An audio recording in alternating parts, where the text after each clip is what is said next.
Break के बाद एक बार फिर से आप सभी का सी न्यूज भारत में स्वागत है। भंडारा शहर के किसान चौक प्रभाग क्रमांक 7 में शुक्रवार को बीजेपी की भव्य जाहिर सभा में मंच पर खड़े विधायक डॉक्टर परिणय फुके ने गंभीर और सनसनीखेज आरोप लगाया। उन्होंने कहा कि नगर परिषद से जुड़े कथित 200 करोड़ रुपए के भ्रष्टाचार की गहन जांच की जरूरत है। सभा में महसूल मंत्री चंद्रशेखर बावनकुड़े, पूर्व सांसद सुनील मेंढे, नगर अध्यक्ष उम्मीदवार जैकी रावलानी और शहर के 35 नगर सेवक उम्मीदवार मौजूद थे। डॉक्टर परिणय फुके ने कहा, पिछले कुछ महीनों में लगातार जैकी रावलानी के आते नई फाइलें और दस्तावेज सामने आए हैं, जिनसे नागरिकों में नाराजगी और गुस्सा बढ़ रहा है।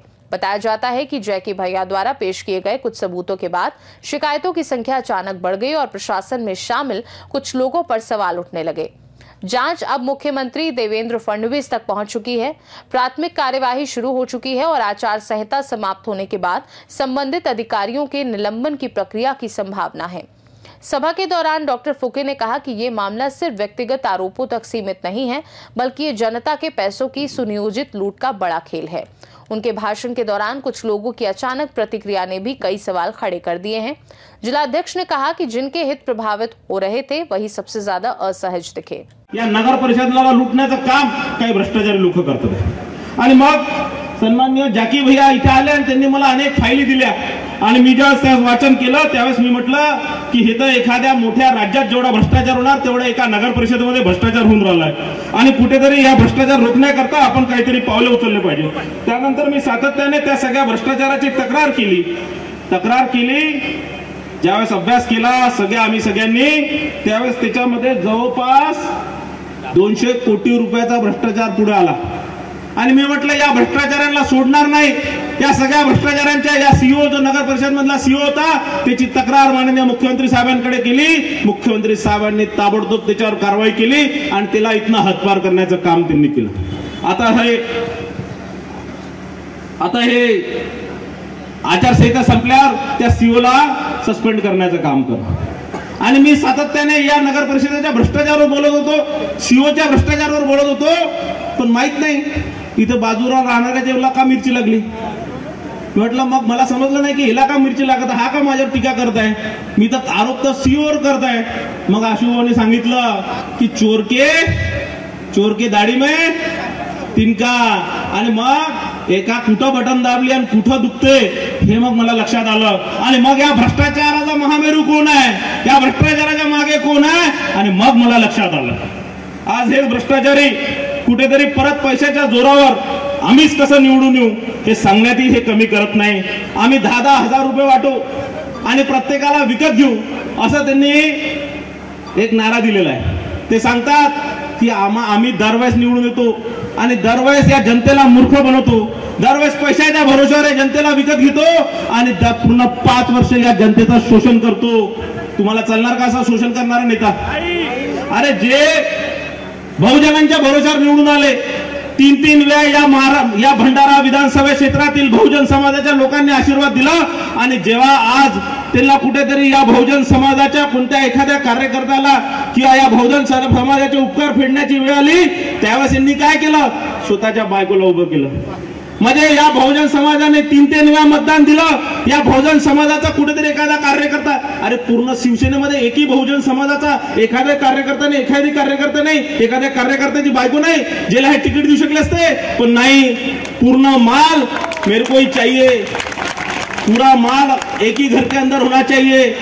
माल लगाओ और माल कमाओ हा धंदा यांनी सुरू केला आणि आज या पैशाच्या भरोश्यावर, या भ्रष्टाचाराच्या पैशाच्या भरोश्यावर कुठेतरी तुम्हा सर्वांचे मत विकत घ्यायला निघालेले आहे। आता 28 तारखेनंतर चालू होणार खरेदी। 10-10 हजार रुपयांनी सांगितलं, 10-10 हजार रुपये किती रुपये देणार आहे? 10,000 रुपये एका मताचे देणार आहे। तुम्ही घेणार का ते पैसे?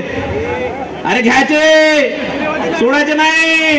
अरे हे तर आपले पैसे आहे जे मागच्या 4 वर्षापासून आपल्या मेहनतीचे पैसे यांनी खाल्लेले आहे, आपल्या हक्काचे पैसे खाल्लेले आहे।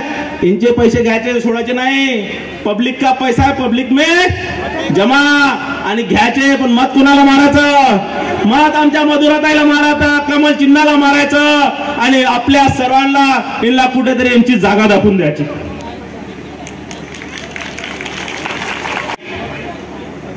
कडनं नगर परिषदेच्या नावावर 28 करोड रुपये पैसे घेतले आणि दरवर्षी तुमच्या खिसा कापून तुमच्या टॅक्सच्या पैशांनी, तुमच्या पाण्याच्या पैशांनी, तुमच्या सबसिडीच्या पैशातनं हे त्याचं कर्ज फेडणार आहे. आणि आशुभाऊ यांनी 28 करोड रुपयाचं लोन कशाला घेतलं? त्यांच्या ठेकेदारात त्यांच्या स्वतःच्या पुराच्या नावाच्या कंपनीचे बिल देण्याकरता. बरोबर आहे. आणि असे हे भ्रष्टाचारी लोकांना कुठेतरी जागा दाखवण्याची वेळ आता आलेली आहे. भंडारा शहरामध्ये आपल्याला आज मी यांचा इंटरव्ह्यू बघितलं, एका चॅनलवर सन्माननीय आमदार इंटरव्ह्यू देत होते आणि ते सांगत होते की मी जनतेला आवाहन करतो की बंदर के हाथ में हीरा मिला, गलती से भी बंदर के हाथ में हीरा देना नाही. अरे मी म्हटलं बंदर तू आहे. मागच्या 10 वर्षापासून आमच्या जनतेला लुटण्याचं काम तू करतोय. आज तू आमच्या ताईला, मधुरा ताईला, एक सामान्य सज्जन बाईला तू बंदर म्हणून राहिला. अरे बंदराच्या हातात आम्ही हिरा देऊन बघितलं, त्यांनी काय केलं ते आम्ही बघितलं आणि आता आम्ही ही चूक परत करणार नाही. मधुरा ताई मागील 10 वर्षापासून नगरसेवक म्हणून या भंडारा शहरात काम करतात. त्याच्या आधी 10 वर्ष आमचे बंधू मिलिंद भाऊ मदनकर त्या वार्डाचा प्रभाग क्रमांक 6 चे नगरसेवक होते. 20 वर्षापासून प्रभाग क्रमांक 6 मध्ये दोघे नवरा बायको काम करत असताना एकही भ्रष्टाचाराचा आरोप यांच्यावर होऊ शकला नाही. तो काय आमदारांना सांगणार आणि त्या आमदाराला आज कुठेतरी बहुजन समाजाचा एखाद्या महिलाचा अपमान करणं कसं राहतं हे आज आपल्याला दाखवून द्यायचं आहे. दाखवणार की नाही दाखवणार? दाखवणार ना. एक आमची ताई, एक चांगलं काम करणारी ताई, तुमचा विकास करणारी ताई, ती आज ताई मैदानात आहे आणि तिची इज्जत, तिला निवडून आणण्याचं काम तुमचं सर्वांचं आहे की नाही आहे? आणि जर तुम्ही चूक केली, तुम्ही जर उद्या काहीतरी पैशाच्या आमिषामध्ये आले, कुठे जाती भेदात आले, तर मग 5 वर्ष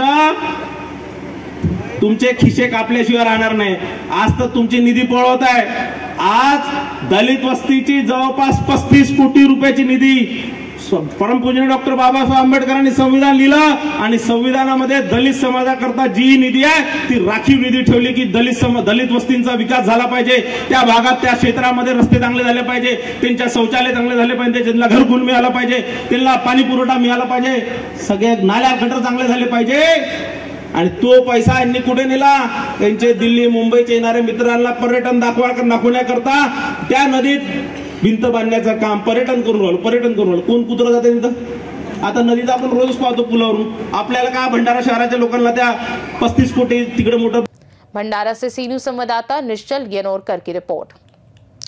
जाहिर है ये कथित भ्रष्टाचार का मास्टरमाइंड कौन है और उसका राजनीतिक सहारा कौन दे रहा है। भंडारा की जनता अब जवाब मांग रही है और आने वाले दिनों में जांच के परिणाम राजनीतिक भूचाल ला सकते हैं।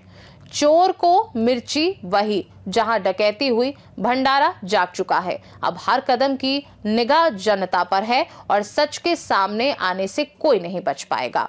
फिलहाल के लिए खास रिपोर्ट में बस इतना ही। देश दुनिया की बाकी खबरों को जानने के लिए आप देखते रहिए सी न्यूज़ भारत।